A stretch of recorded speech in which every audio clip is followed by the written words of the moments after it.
Live report. 5 ang kumpirmadong patay, kabilang ang 1 taong gulang na bata, matapos araruhin ng isang fighter truck ang isang motorsiklo at isang multicab sa kabaan ng National Highway sa Barangay Kabulihan, Ormoc City kagabi. Kinilala ang mga nasawi na sakay sa motorsiklo at ang kanilang anak na sina Marco Creto, Maria Creto at Creto Perto Anual, habang nasawi rin ang mag-asawang sakay naman sa multicab na sina Janmar Laurete, Maria Laurete. Pariho ang mga ito residente sa nabanggit na syudad.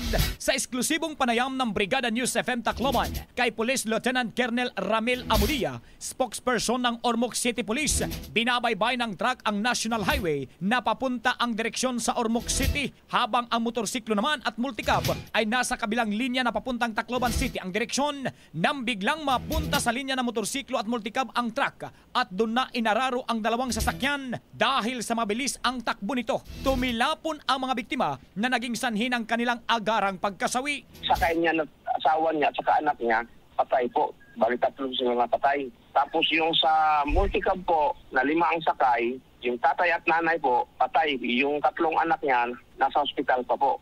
Accordingly, investigation, driver sa Puso fighter truck was reportedly driving at a high speed. Makusog ang dalagan. Tapos, suddenly, nag-swerve into sa lane ba sa motor ngadto o sa multicab, resulting in a head-on collision. Banggal niya.